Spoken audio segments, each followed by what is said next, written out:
Muy buenas tardes a todos, bienvenidos a Chayo Contigo, esperando que todo les haya fluido de la mejor manera posible.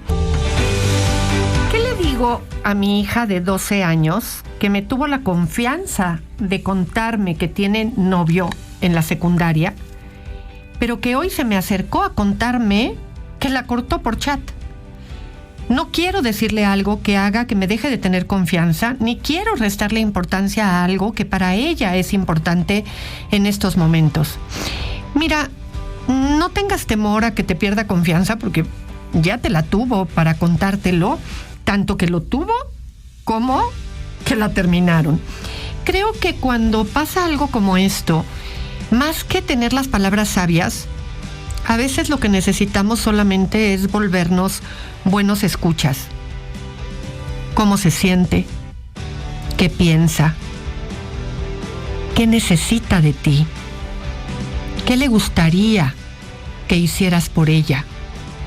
A veces lo único que necesitamos hacer es quedarnos callados y abrazarlos, ser cariñosos, hacer presencia, estar con ellos en un momento como ese.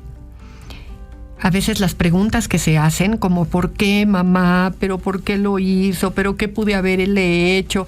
¿Pero qué pasó? Son respuestas que nosotros tampoco tenemos. Y simple y sencillamente tenemos que estar ahí y decirle que va a estar bien. Y quererlos mucho. Y ese estar ahí a veces es más que suficiente.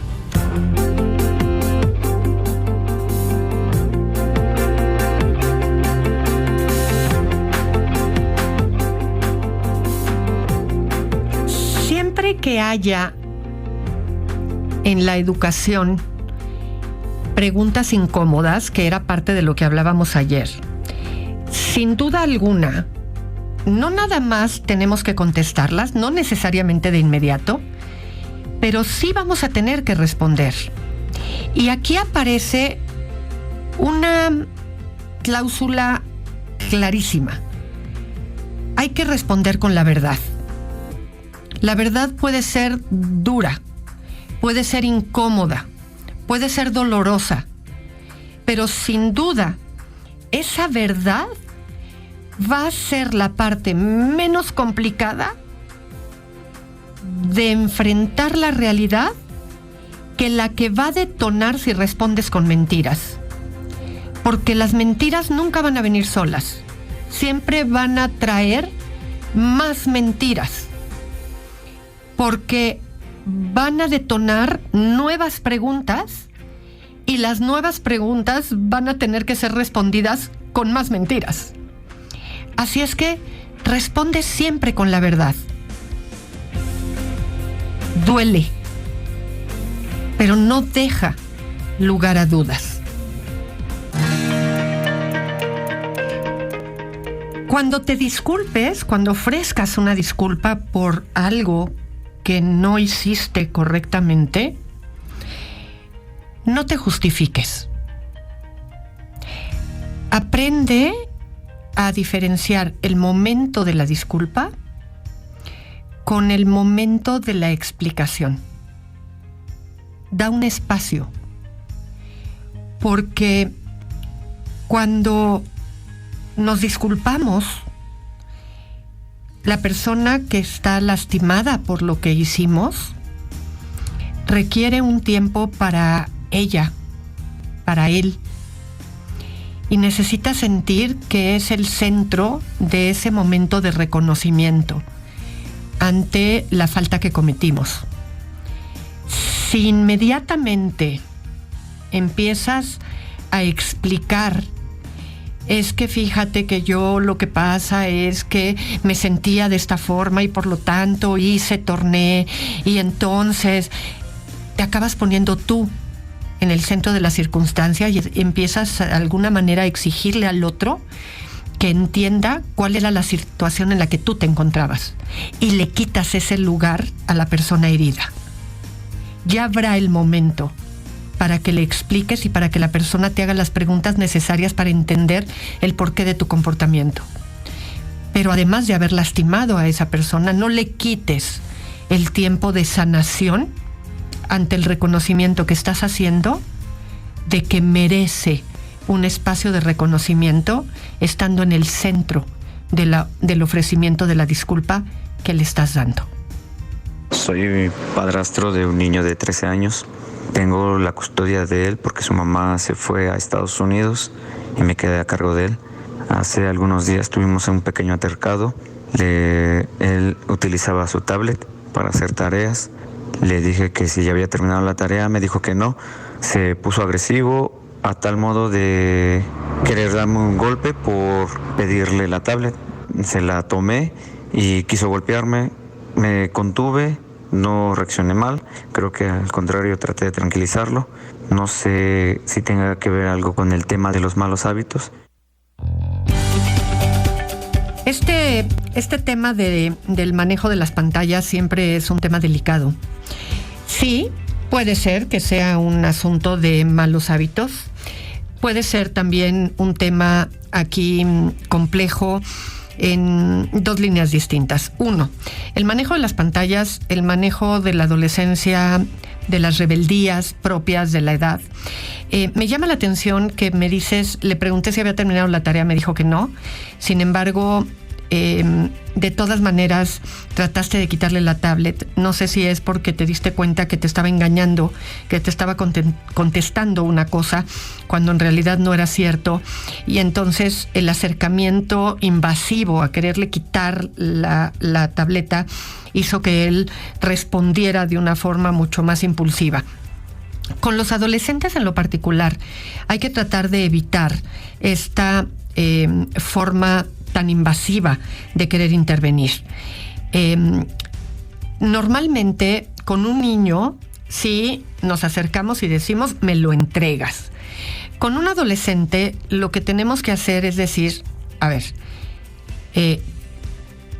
creo que ya pasó el tiempo suficiente de la tarea, tienes que dejar esto, ya es momento de que pares lo que estás haciendo con la tableta y cambies de actividad.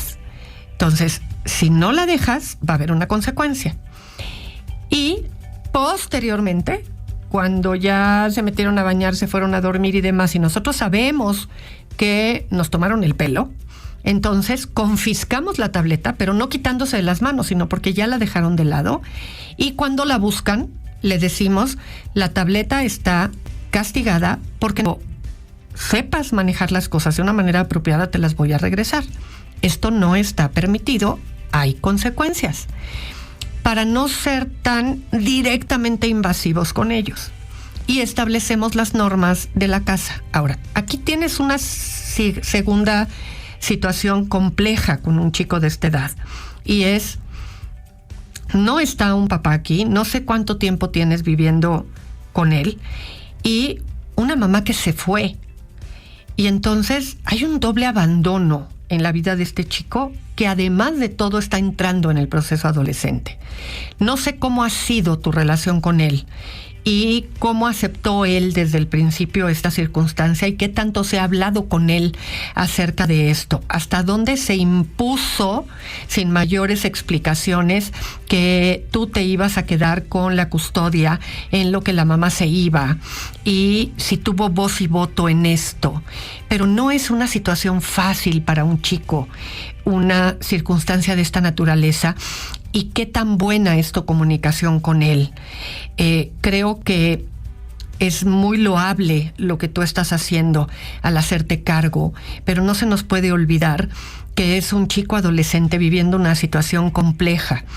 Y creo que hay que generar un poco de empatía en esto, platicando con él y haciéndole saber que no está fácil lo que está viviendo, que está enredada su circunstancia y que tú estás tratando de hacer lo mejor que puedes en esta situación y que necesitan llegar a ciertos acuerdos.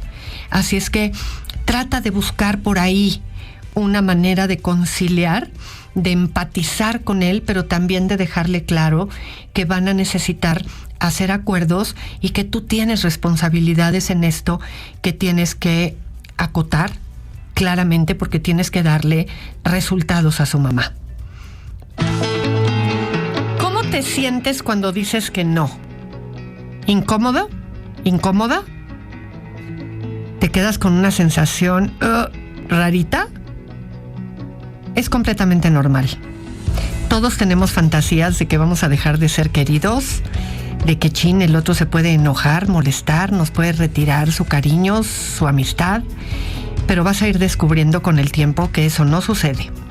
Siempre y cuando, y aquí viene una regla de oro, lo hagas de forma correcta, por las razones correctas. Hay que ser asertivo y vas a ir comprobando que las cosas salen bien. Nadie pierde relaciones por decir que no. Ahora, insisto, de la forma correcta, por las razones correctas. Y tomando en cuenta que las relaciones son una interacción de ida y vuelta. ¿Siempre dices que no? Pero si esperas que los demás siempre te digan que sí, bueno, ahí entonces tienes cosas que cuestionarte. Vas a ir dándote cuenta que hay un ir y venir en las cosas, pero que no pierdes por decir que no. Así es que se aprende practicando. Practica. Alrededor de estas fechas siempre empieza todo un dilema en las diferentes escuelas, porque que si ya no hay que mandar a los niños a la escuela, que si ya se terminaron las actividades, algunas están empezando exámenes, otras ya terminaron todo, que si ya se mandaron a la SEP los resultados, que si ya nada más están entreteniendo a los niños en las escuelas, que si ya no están haciendo actividades académicas, que si sí están haciendo actividades académicas pero ya no importan porque ya no cuentan, que si sí los tienen haciendo actividades nada más recreativas, que si incluso en algunas escuelas ya hasta les dicen que ya los mismos maestros les dicen ya ni vengan, ya no vale la pena, en fin, hay una gran variedad de alternativas en esto. Y la gran pregunta en muchas ocasiones de los papás es: Chayo, ¿tú qué nos aconsejas? Hay tanta variedad de posibilidades como familias existen, ¿ok? Así es que no todo consejo aplica para todos, porque hay familias a quien llevar a los hijos les complica muchísimo la vida y entonces les es más práctico y factible ya dejarlos en su casa. Hay familias para quien que los niños se queden en la casa es un verdadero problema porque trabajan y entonces dejarlos en la casa es una complicación absoluta. Hay para quienes cualquiera de las dos cosas es opcional. Así es que cada quien tome con prudencia lo que voy a decir. Yo siempre sugiero que mientras la escuela no cierre sus puertas, los sigan mandando a la escuela.